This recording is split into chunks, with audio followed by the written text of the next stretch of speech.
Sebelum PSG dan Manchester City diguyur uang minyak, jauh sebelum kedua klub itu secara sporadis bergeliat di bursa transfer dengan gelontoran dana yang berlimpah, klub yang baru saja menjuarai Liga Champions, Real Madrid, sudah memulainya. Dulu Real Madrid adalah gurunya kalau soal mendatangkan pemain bintang dengan harga selangit. Pendekatan Galacticosnya sangat begitu terkenal. Namun kini di era modern, Real Madrid justru meninggalkan pendekatan itu. Mereka sudah mengubah pendekatan transfer. Mengapa? Kalau bicara kebijakan Madrid di bursa transfer, sebenarnya mereka punya DNA transfer tersendiri yang dikenal dengan Galacticos. Era Galacticos bersama Presiden Perez pada awal 2000-an dengan Beckham, Zidane, Figo, Ronaldo bukanlah pionir dalam kebijakan Galacticos. Pionir aslinya adalah presiden legendaris mereka Santiago Bernabeu. Di bawah kepemimpinan sosok yang diabadikan jadi stadion kebanggaan klub itu, Real Madrid merekrut para bintang dengan harga selangit seperti Alfredo Di Stefano, Ferenc Puskas, sampai Raimon Kopa pada era 1950-an. Kemudian soal kapan Madrid tak lagi dihinggapi DNA Galacticos adalah saat terakhir kali Real Madrid belanja di musim 2016-2017, di mana mereka hanya mendatangkan satu pemain saja, yakni Morata dari Juve yang hanya merogoh kocek 30 juta euro. Real Madrid tidak lagi masuk jajaran tim boros. Meskipun untuk klub seperti Real Madrid, kebijakan semacam ini dianggap kemunduran. Apalagi El Real sudah terbiasa memecahkan rekor transfer. Namun ini ada baiknya juga, karena Real Madrid jadi hemat pengeluaran. Misalnya pengeluaran musim 2016-2017 yang hanya untuk transfer Morata lebih sedikit daripada musim sebelumnya 2015-2016 yang menginjak 83,5 juta euro. Hal itu jauh lebih sedikit dari musim sebelumnya, katakanlah musim 2013-2014 di mana El Real menghabiskan 174,7 juta euro termasuk saga transfer Gareth Bale senilai 100 juta euro. Jika dibandingkan bursa transfer musim 2009-2010, perbedaannya bagai langit dan bumi. Saat itu Madrid dianggap mencapai era Los Galacticos Jilid 2 karena uang yang dikeluarkan hampir menembus 261 juta euro. Pada periode tersebut, Madrid memboyong beberapa wajah baru ke Bernabeu seperti Ronaldo, Kaká, Xabi Alonso maupun Benzema. Berkat kembalinya Florentino Perez ke kursi presiden Real Madrid. Presiden sebelumnya Ramon Calderón yang sempat menggantikan Perez pada jilid pertama juga jor-joran dalam pengeluaran, sekalipun tak seheboh Galacticosnya Perez. Selama menjabat tahun 2006-2008, Calderón menghabiskan uang sekitar 220 juta euro. Ia membeli nama-nama seperti Sneijder, Cannavaro, Van Nistelrooy, Higuain sampai Pepe.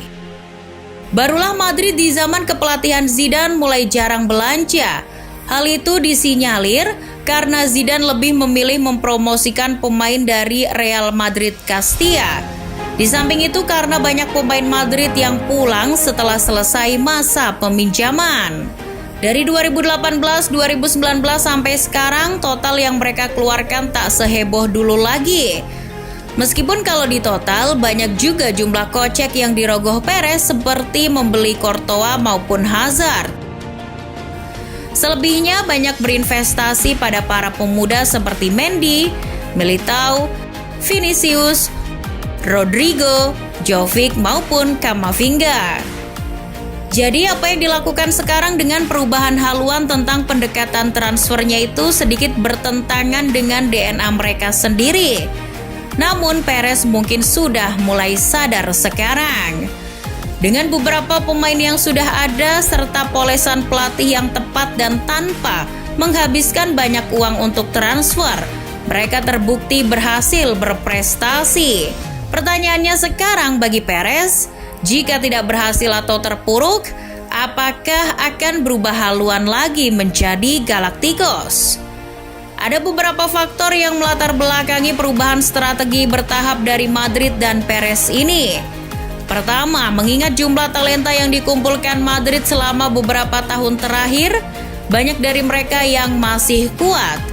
Sebagai contoh, era trio gelandang mereka yang tak tahu kapan habis masa jayanya, yakni Casemiro, Luka Modric, dan Toni Kroos.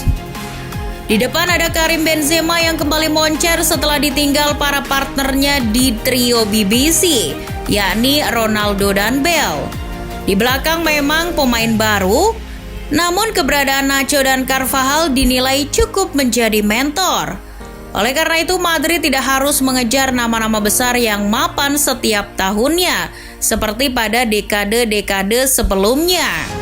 Madrid cukup menambal beberapa pos saja untuk keseimbangan tim, seperti ketika menambal posisi bek dengan kehadiran Alaba maupun Rudiger. Para pemain gratisan ini bisa menjadi opsi manakala situasi keuangan tak menentu. Situasi keuangan pada pandemi COVID yang lalu benar-benar memukul beberapa kondisi keuangan klub dengan keras, termasuk Madrid. Madrid juga sadar akan aturan salary cap, yang artinya klub harus membatasi gaji-gaji para pemainnya di klub dan tak sembarangan dalam mendatangkan bintang dengan gaji selangit. Dari hal itulah, Madrid kini harus jeli memanfaatkan celah agar tidak tersandung masalah financial fair play. Tidak seperti klub-klub minyak yang bisa semaunya sendiri dengan segala cara mengakali untuk tidak terkena financial fair play. Madrid sekarang tidak lagi seperkasa dulu dalam transfer. Madrid sangat efektif. Mereka cenderung berinvestasi pada pemain muda dan para pemain muda itu berhasil tumbuh menunjukkan prestasinya. Pengecualian pada Eden Hazard yang tak kunjung tumbuh performanya. Sekarang bagi Madrid yang terpenting dalam bursa transfer adalah efektif. Toh dengan investasi pemuda macam Vinicius, Rodrigo, Militao, Mendy maupun Camavinga, mereka menunjukkan peningkatan prestasinya. Hal itu dilakukan sembari proses regenerasi bagi skuad intinya berjalan. Mengingat sebagian besar pondasi kekuatan Madrid secara usia sudah hampir jompo, regenerasi di lini tengah contohnya. Tak selamanya Madrid bergantung pada sisa-sisa kekuatan Casemiro, Kroos dan Modric. Mereka sekarang sadar dan segera menempatkan Camavinga maupun Valverde sebagai penerus. Penguatan regenerasi itu pun akan semakin lengkap jika Tchouaméni datang. Trio baru Camavinga, Tchouaméni dan Valverde bisa jadi dijadikan prospek jangka panjang Madrid yang menjanjikan. Di sayap sudah ada Vinicius dan Rodrigo, tinggal mencari suksesor Benzema.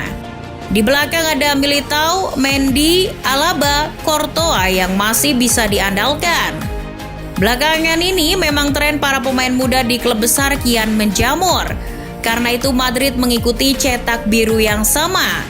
Selain memiliki daya tarik kelas dunia dan trofi untuk diboyong, sejarah Madrid juga memainkan peran penting dalam meyakinkan para pemain muda datang ke Bernabeu. Itulah mengapa Perez mengetahui pentingnya menjaga kebijakan baru ini untuk diteruskan di tahun-tahun mendatang. Lain dulu, lain sekarang. DNA Galacticos Madrid sudah bermetamorfosa. Kini Madrid meskipun soal uang tak kekurangan, namun dalam kebijakan transfer sudah makin efektif. Dan itu terbukti berhasil mengantarkan prestasi.